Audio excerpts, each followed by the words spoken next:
국민학교 어느 날. 아, 따가. 약 안 발라도 된다니까. 가만히 있어봐봐, 형. 약을 발라야 상처가 빨리 낫지. 그래봤자 며칠 있음 또 몽둥이 찜질 당할 건데 뭐.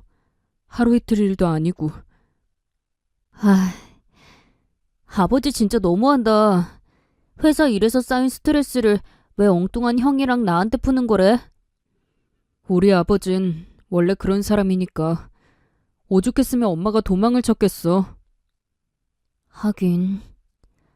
근데 오늘은 무슨 일 때문에 몽둥이질 당한 거야? 아버지 퇴근도 안 했는데 저녁밥 먼저 먹었다고. 아버지 11시 넘어서 퇴근했잖아. 그럼 우리더러 그때까지 기다리라는 거야? 너도 좀 전에 얘기했었잖냐. 아버지 우리한테 스트레스 푸는 거라고. 오늘도 밥 먼저 먹었다는 핑계 삼아서 나한테 화풀이한 거야. 그럼 차라리 나 때문이라고 하지 그랬어. 형은 아버지 안 기다리면 큰일 날 거라고 했는데 내가 배고프다고 징징대서 먼저 저녁 먹은 거잖아. 어떻게 그러냐? 그렇다고 얘기하면 아버지가 나한테 몽둥이질 할 거 뻔한데. 나 때문에 생긴 일이니까 당연히 내가 형이잖아. 동생이 험한 꼴 당하도록 내버려둘 형이 세상 어딨냐? 그래봤자 1살밖에 안 많으면서. 1살이 많든 10살이 많든 형은 형인 거잖아. 형으로서 동생을 지켜주는 건 당연한 일이고. 그래도 난 괜찮으니까 걱정하지 마. 형이 아버지한테서 영원히 널 지켜줄게. 10년 뒤. 우와, 논산까지 오고 나니까 이제야 좀 실감이 나네. 그래서 서운해? 형이랑 헤어져서 지내야 하니까? 아니, 서운하다기보단 부러워. 부럽다고? 군대 가는 게? 군대 가면 최소한 2년 동안은 아빠랑 같이 안 살아도 되잖아. 너무 부러워할 필요 없어. 어차피 너도 내년엔 영장 나올 텐데 뭐.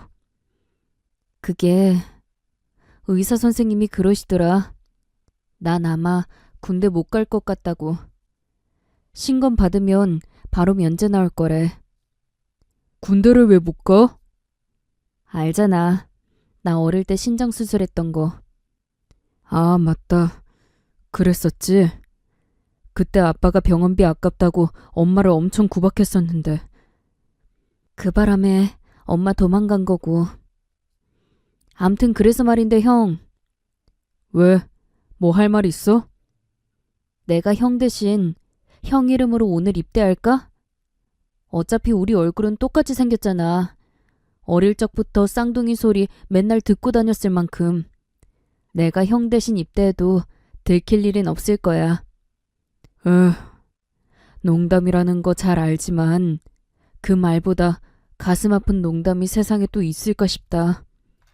아버지가 오죽 무서웠으면 입대라도 해서 떨어져 지내고 싶겠어.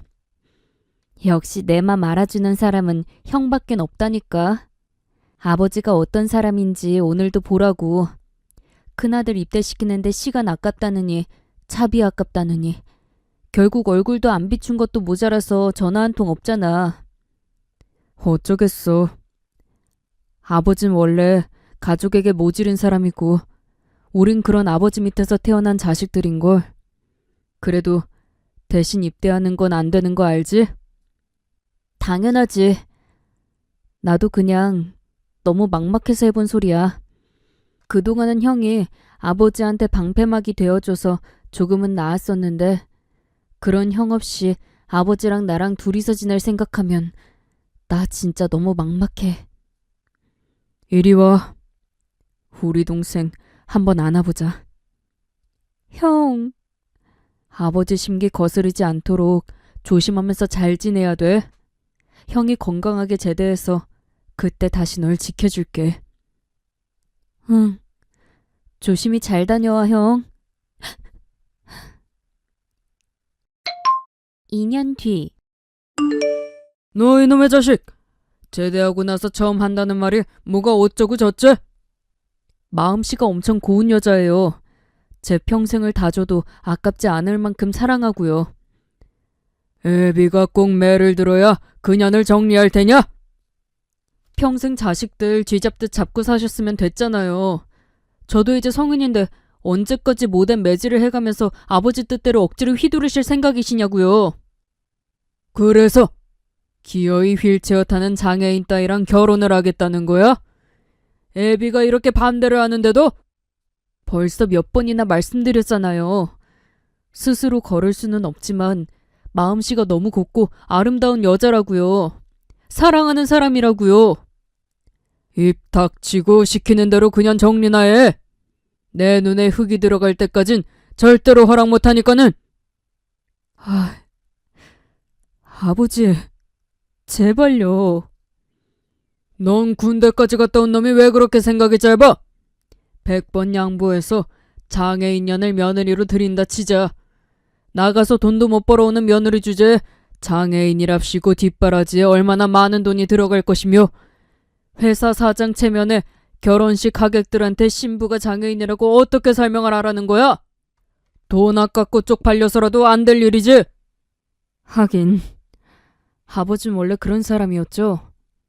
돈이랑 회사랑 자기 체면밖에 모르고 자식들한텐 평생 따뜻한 정 한 번 안 준 사람. 그런 아버지가 그 사람을 인정해주길 바랬던 제가 바보였네요. 너 이놈의 자식이 아주? 오냐 그래. 골프채 맛본 지가 제법 오래. 오늘 어디에 메타작 한번 제대로 해보자. 잠시 후. 조금만 기다려 형. 내가 얼른 약 가지고 와서 발라줄게. 아니야. 그럴 필요 없어. 하긴 골프채로 맞았는데 약 가지고 되겠어? 그러지 말고 아버지 몰래 병원 갔다 오자. 굳이 그럴 필요 없어. 형, 병원 가서 치료받으면 몸의 상처는 낫겠지. 그치만 마음의 상처는 영원히 낫지 않을 거야. 어떤 분이셔? 형이 사랑한다는 그분? 부대 행복한 따님이야. 두 다리에 선천적인 장애가 있어서 휠체어를 타고 다니고. 아, 그랬구나.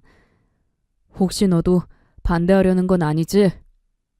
헤이, 내가 무슨 반대를 해. 형이 점 찍은 분이면 엄연히 좋은 사람일 텐데. 그래서 난 찬성. 그래도 고맙다. 우리 집 지붕 아래 너 하나만은 내 편이어서. 당연히 형 편이지. 형이 나한테 어떤 가족인데. 근데 형, 무슨 짐을 그렇게 많이 싸? 오늘 제대했으니까 다시 군대 복귀하는 것도 아니고. 그게 있잖아. 종호야, 지금부터 형이 하는 말 잘 들어. 오, 난 오늘부로 이 집을 떠날 거야. 따로 나가서 살겠다고? 더는 아버지한테 억눌려 살 수도 없고 나밖에 없는 그 여자랑 헤어질 수도 없어. 그래서 따로 나가서 그 사람이랑 살려고. 그럼 나는? 형 없으면 난 어떡해? 날 평생 지켜주겠다고 약속했었잖아. 미안해. 지금으로선 이 방법밖엔 없어. 그럼 하나만 물어보자. 그분을 얼마나 사랑해? 그 사람의 삶에 단 한 줄기의 햇살이 존재한다면 그게 꼭 나였으면 좋을 만큼 사랑해.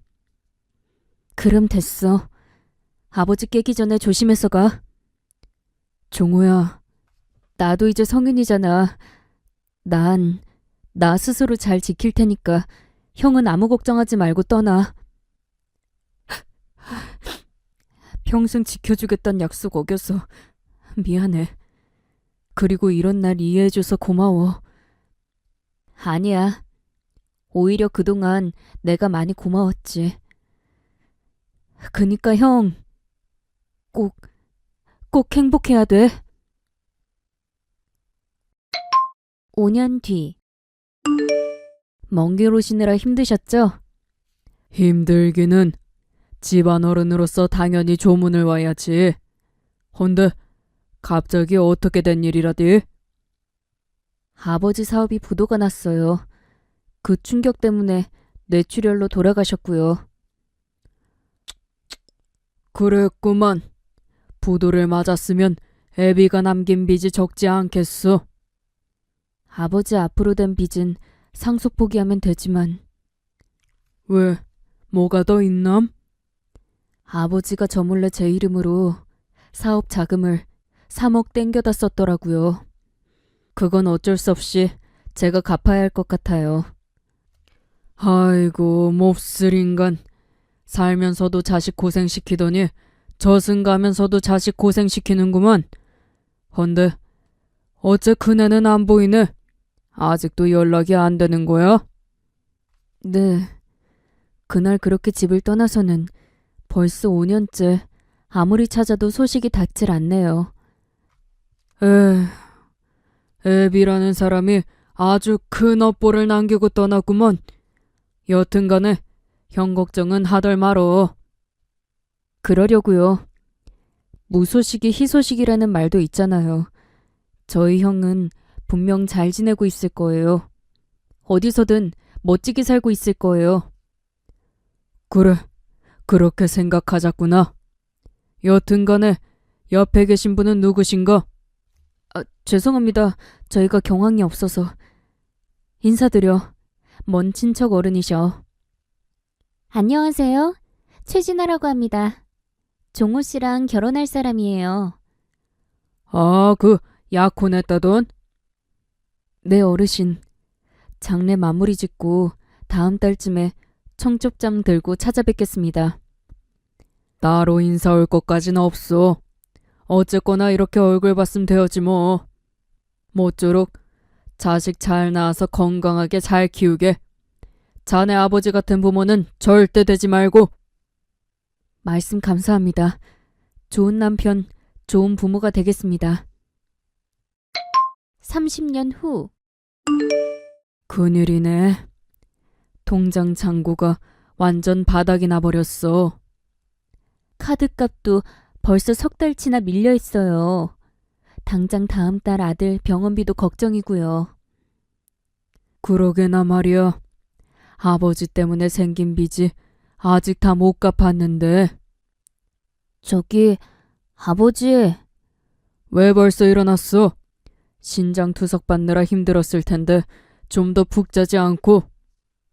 두 분 대화 소리가 자꾸 들려서요. 아무 걱정 말고 들어가서 푹 자거라. 엄마 아버지 이 정도로 끄떡없어. 아니요, 더는 안 되겠어요. 그게 무슨 말이니? 저 치료 그만 받을래요. 아들! 신장 투석 받는 것도 너무 힘들지만 엄마 아빠 고생시켜드리는 건 이제 더는 싫어요. 고생이라니.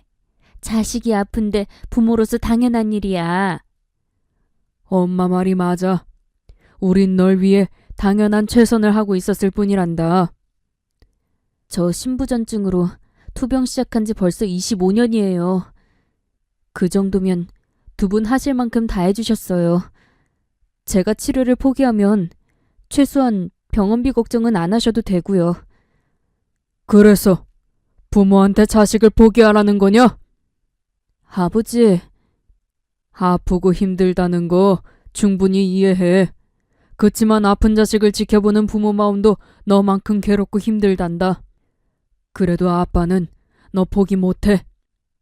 아빠가 태안이 아빠니까. 부모니까. 그래 태안아. 네가 이러면 신장병 유전시켜준 아버지 마음이 얼마나 미어지겠니? 죄송합니다. 치료가 너무 힘들어서 제가 해서는 안 될 말을 했어요. 괜찮아. 원래 부모한테 투정도 부리고 그러는 거야. 신장 이식 수술 받게 될 수 있을 때까지 엄마랑 아빠는 널 절대 포기하지 않을 거니까. 태안이 너도 우리 믿고 조금만 더 버텨주렴. 몇 달 뒤. 대리운전 부르신 분? 대리운전 부르신 분 안 계신가요? 여기요. 제가 불렀습니다. 늦어서 죄송합니다. 많이 기다리셨죠? 아니요. 와주신 것만으로도 감사하죠. 다들 대리운전 콜을 거절하는 바람에 발만 동동 구르던 중이었거든요. 차가 너무 비싼 외제차라서 거절들을 했을 겁니다.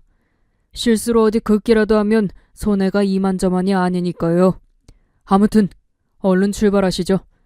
댁까지 편안하게 모시겠습니다. 잠시 후. 이런 말씀 어떻게 생각하실지 모르겠지만 젊은 청년분께서 크게 성공하신 모양입니다. 억소리 나는 외제차를 끌고 다니시는 거 보면 아버지께서 남겨주신 유산이죠 뭐. 부친께서 돈을 많이 남겨주셨나 봐요. 정확히 말하자면 돈이 아니라 마음의 유산을 많이 남겨주셨죠. 마음의 유산이요? 아버지께서 늘 가르치셨거든요. 언제나 모든 사람을 존중하며 소중하게 대하라고요. 그 마음가짐 그대로 사업을 꾸려가다 보니까 능력 있는 직원들이 알아서 저희 회사로 모여들더라고요. 덕분에 젊은 나이지만 성공했죠 뭐. 아, 그러셨구나. 아버님이 많이 존경스럽겠어요? 당연히 많이 존경하죠. 지금도 아버지 얘기 나오니까 술 기운이 싹 가셨거든요. 하늘에 계신 아버님께 술 마신 제 모습 들키기 싫어서요. 참 부러운 가족입니다. 저한테도 훌륭한 아버지가 계셨으면 좋았으련만. 근데 왜 그렇게 절 뻔히 보세요? 손님? 그게 술 기운이 좀 가시고 보니까 기사님이 제 아버지랑 너무 닮으셔서 그래서 갑자기 눈물이 나네요. 많이 놀라셨죠? 놀라긴요. 아버지가 그리우면 충분히 그러실 수 있죠. 저도 평생 그리워하면서 살아온 식구가 하나 있어서 그 마음 잘 압니다. 이해해 주셔서 감사합니다. 아이고, 아버지가 정말 많이 보고 싶으신 모양이네. 네, 가족을 정말 사랑하는 분이었거든요. 당연히 그러셨겠죠. 자녀의 존경을 한 몸에 받는 아버지였으니까. 기왕지사 얘기 나누게 된 김에 아버지 함자를 한번 여쭤봅니다. 저희 아버지 함자를요? 다른 뜻은 없으니 오해 마세요. 전 그저 그처럼 훌륭한 아버님의 함자라도 알고 싶어졌을 뿐이니까. 아, 네. 그러시다면 돌아가신 제 아버님께서는 이자, 남자, 철자 쓰십니다. 이자, 남자, 철자, 이남철. 이남철. 기사님은 또 왜 갑자기 눈물을... 그게... 죄송합니다, 손님. 일단 저희 집으로 가십시다. 네? 기사님 댁으로요? 꼭 보여주고 싶은 사진이 있어서 그래요. 잠시 후. 이걸 어떻게 말씀드려야 할지. 일단 큰 절부터 받으세요, 작은아버지. 그렇다는 건 역시 자네 아버님이... 네, 맞습니다. 보여주신 두 분의 사진 속 형님분이 이자, 남자, 철자 쓰시는 제 아버지가 맞습니다. 아, 그럼 자네가 내 조카 녀석 되는구나. 작은아버지가 계신다는 말씀은 많이 들었었거든요. 아버지가 동생을 평생 그리워하면서 사셨거든요. 그런 작은아버지를 제가 혼자서 만나게 되리라고는... 헌데 어찌 연락이 닿지를 않았을지. 아무리 수소문해도 그림자조차 찾을 수 없었는데. 아버지랑 엄마랑 결혼 직후에 미국으로 이민 가셨거든요. 그 시절에는 미국이 장애인 복지가 훨씬 좋았으니까요. 맞다. 형수님 몸이 불편하셨지? 여튼 이민을 가는 통에 연락이 두절됐던 거구먼. 형님은 미국에서 무슨 일을 하셨니? 세탁소를 하셨습니다. 몸이 불편한 어머니를 곁에서 보살피려면 세탁소가 제격이었거든요. 저희 아버지 참 자상한 분이셨습니다. 그래. 형은 어릴 적부터 가족에 대한 책임감이 대단한 분이셨어. 몹쓸 아버지로부터 날 지켜주었을 만큼. 그나저나 한국엔 언제 들어온 거니? 제가 15되던 해에 두 분이 교통사고로 돌아가셨어요. 어린 저 혼자 미국에서 지낼 수 없어서 외할아버지 댁으로 귀국을 한 거죠. 이후로는 어떻게 살았고? 말씀드렸던 것처럼 열심히 공부해서 사업을 시작했습니다. 아버지의 가르침을 가슴에 새기며 사업을 운영했더니 지금처럼 성공한 사업가가 되었고요. 그럼 역시 우리 형님이지. 우리 형님이니까 자식 농사도 이렇게 잘 지으셨지. 그만 우셔요, 작은아버지. 저희 아버지가 하늘에서 보고 계십니다. 그게 부끄러워서 자꾸 눈물이 나네. 형님한테 부끄러워서. 부끄럽다뇨? 네 친척 동생이 신장병을 앓고 있단다. 아들 놈은 고된 신장 투석을 받으며 힘들어하는데 그 몹쓸 병을 물려준 나는 그저 애비랍시고 신장 기증자가 나타나기를 기도할 수밖에 없으니, 이러니 난 형님한테는 부끄러운 동생이고 아들한텐 늘 미안한 애비일 수밖에. 그래서 퇴근하고 대리운전 아르바이트를 하시는 거군요. 제 친척 동생 병원비랑 생활비 메꾸시려고? 해줄 수 있는 게 그것밖엔 없으니까. 이제 걱정하지 마세요. 이렇게 든든한 조카가 작은아버지 곁에 있으니까요. 말만 들어도 고맙구나. 그냥 말로만 응원하려는 거 아닙니다. 생활비랑 병원비랑 빚까지 제가 다 해결해 드릴게요. 아니다. 그럴 필요 없단다. 명색이 작은 아버지가 돼가지고선 조카한테 기댈 수는 없지. 제가 해드리는 게 아니라 아버지께서 해드리는 겁니다. 돌아가신 형님이? 아버지에겐 평생의 한이 하나 있으셨어요. 동생을 지켜주겠다는 약속을 뒤로한 채로 집을 떠나셨다는 한이었죠. 저희 아버지 유언도 마찬가지였습니다. 유언이라면? 언젠가 작은 아버지를 만나게 되면 당신 대신 작은 아버지를 잘 보살펴드리라고. 형님. 이렇게 아버님의 한을 풀어드릴 수 있어서 저 얼마나 기쁜지 몰라요, 작은 아버지. 고맙구나, 고마워. 자네처럼 훌륭한 조카가 있으니 이젠 아무 걱정이 없구나. 일단 오늘은 푹 쉬시고 내일 친척 동생이랑 저랑 같이 병원에 가시죠. 병원엔 네가 무슨 일로? 제 신장을 동생한테 이직해 줄 수 있을지도 모르잖아요. 저희는 한 핏줄이니까 가능성이 아주 높을 겁니다. 형님이 이렇게 날 지켜주는구나. 어릴 때도 아버지로부터 날 지켜주더니 하늘나라에 가셔서도 날 구해주는구나. 너무도 고맙고 너무나도 고결한 형님이야. 그렇게 저희의 경제적 어려움을 해결해준 조카 우준이는 제 아들에게 신장 이식까지 아주 흔쾌히 해주었어요. 덕분에 새 삶을 선물 받은 제 아들은 조카 우준이와 친형제처럼 우애를 나누며 지내고 있어요. 마치 어릴 적 저와 형님 사이처럼 말이죠. 이렇게 사연을 마치며 하늘에 계신 형님께 말을 전합니다. 형은 내 삶의 유일한 구원이었습니다. 참으로 감사하고 존경합니다.